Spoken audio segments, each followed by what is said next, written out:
जय श्री श्याम भक्तों। कार्तिक के महीने में सूर्य षष्ठी व्रत आता है और इस व्रत को किस विधि विधान के साथ करना चाहिए आज मैं आपके साथ शेयर करूंगी।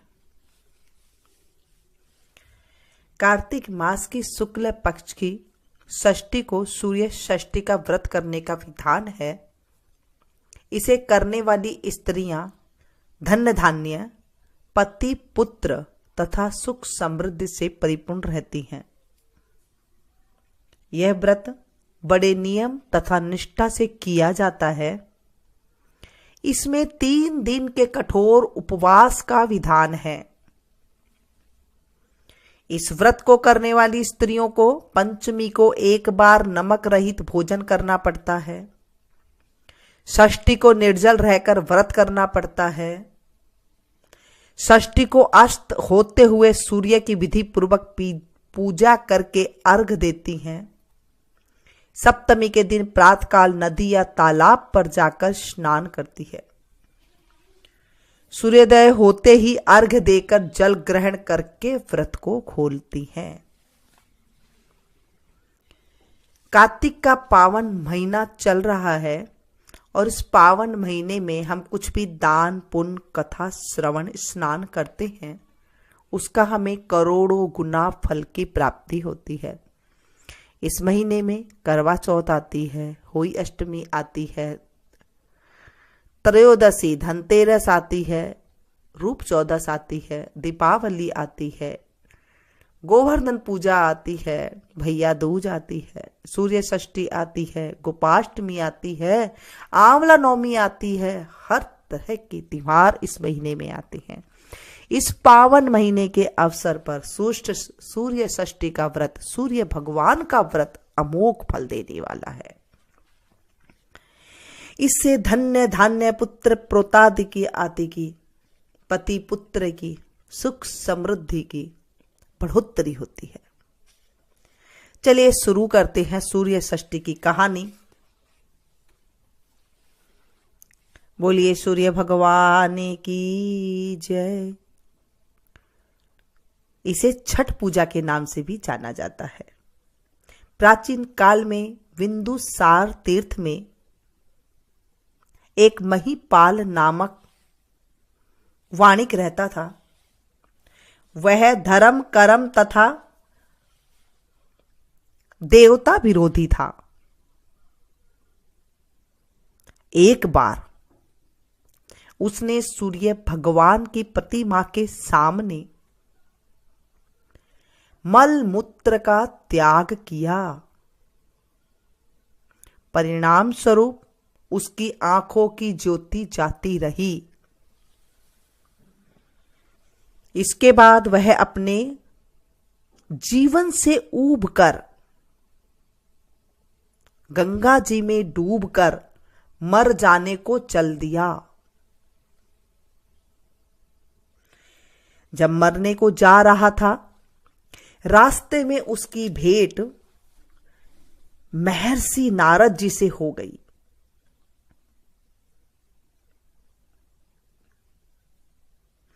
उसकी घर की हालत भी बहुत ज्यादा गरीब जैसी हो गई थी। घर में खाने के लिए भी कुछ नहीं बचा था। नारद जी उससे पूछने लगे, महाशय जल्दी जल्दी किधर जा रहे हो? महिपाल रोते रोते बोला, क्या करूं प्रभु, मेरा जीवन तो दुभर हो गया है।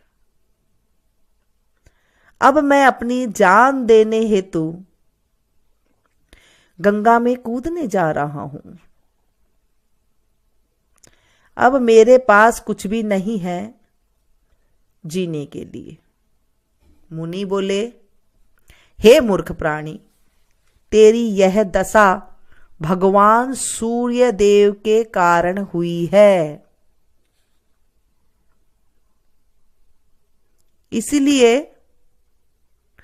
ये जो तेरी जिंदगी खराब हो गई है, इसे दूर करने के लिए, तेरे जीवन से अंधकार को दूर करने के लिए तेरे जीवन के पाप को दूर करने के लिए कार्तिक मास की सूर्य सृष्टि आएगी, उसमें तुम व्रत रखना।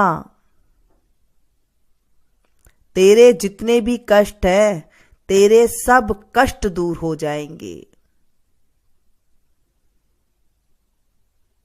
वाणिक ने कार्तिक की सूर्य षष्ठी का व्रत रखा। इससे उसका सारा कष्ट दूर हो गया और सुख समृद्धि पूर्ण दिव्य ज्योति प्राप्त कर आंखों की रोशनी उसकी वापस आ गई, स्वर्ग की अधिकारी बन गया, मोक्ष को प्राप्त हुआ। सूर्य षष्ठी की कहानी सुनने से जो कर्मों के पाप होते हैं वो दूर हो जाते हैं। सूर्य देव के जितने दोष होते हैं, ग्रह दोष होते हैं, वो भी दूर हो जाते हैं। कार्तिक का महीना जो है वो विष्णु भगवान को अति प्रिय है, सूर्य भगवान को अति प्रिय है। जब हम इस महीने में ये सूर्य षष्ठी का व्रत करते हैं तो हमारे जीवन से नेत्र रोग जिनके भी हैं दूर हो जाती हैं। मान सम्मान की कमी जो होती है वो भी दूर हो जाती है। अगर सर में दर्द रहता है, सूर्य भगवान की उपासना कर लेते हैं तो भी हमारा ठीक हो जाता है। घर में काम धंधा नहीं चलता है, वो भी ठीक हो जाता है। पुत्र पौत्रादि की प्राप्ति होती है। जो भी जीवन में कष्ट होते हैं वो सारे दूर हो जाते हैं। इस कहानी को जो सुने, सुनावे, पढ़े और हुंकारा भरे, उसकी सारी विपत्ति दूर करना। हे सूर्यदेव भगवान, इस कहानी सुनने में, सुनाने में अगर हमसे कोई गलती हो गई हो तो हमें क्षमा करना। क्षमा क्षमा क्षमा, इस तरह से माफी मांगनी चाहिए। अगर आप व्रत कर सकते हैं तो ठीक है, नहीं तो आप इस कथा को जरूर श्रवण करें। जो लोग व्रत कर रहे हैं वो भी श्रवण करें, जो नहीं कर रहे हैं वो भी इसे श्रवण करें। इसके श्रवण मात्र से ही हमारे जीवन के कष्ट, पाप, रोग सब दूर हो जाते हैं। कार्तिक का पावन महीना, इस महीने में जब 3 दिन का उपवास होता है, शरीर के सारे रोग कष्ट दूर हो जाते हैं। दुश्मन होते हैं जीवन में वो भी दूर हो जाते हैं। जिनके पैसे डूबे हुए होते हैं, सूर्य नारायण भगवान उनके पैसे भी उनसे जो है निकलवाने की पूरी उम्मीद कर देते हैं। उनके मन में पैसे देने के लिए एक वो भर देते हैं उजाला कि उनके पैसे वापसी दे करके आओ। इतना इस व्रत की कथा का कार्तिक महीने में इतना इसका फल है, तो इसे जरूर करें।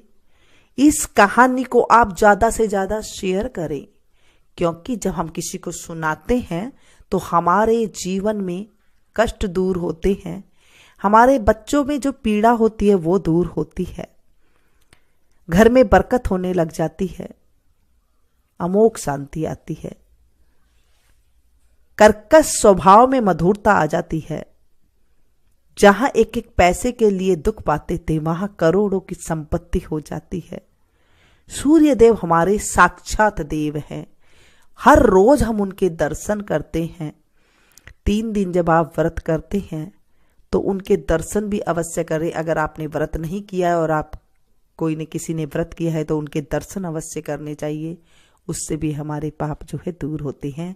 जब इस कथा को आप सुनाते हैं, शेयर करते हैं और वो जब सुनते हैं तो आपके जीवन में भी पुण्य की प्राप्ति होती है और आपके जीवन से भी जो है कष्ट दूर होते हैं। क्योंकि अब ऐसा जमाना तो नहीं है कि आप किसी को बैठ करके सुना सकते हैं। आप इसे व्हाट्सएप पे, फेसबुक पे अपने जानने वालों के पास जरूर शेयर करें, ताकि आपको भी जो है खूब सुख, शांति, समृद्धि और कष्टों का निवारण हो। मिलती हूँ फिर से एक नई कथा के साथ, नई जानकारी के साथ। तब तक आप लोग देखते रहिए मीनू संगीत। Thank you.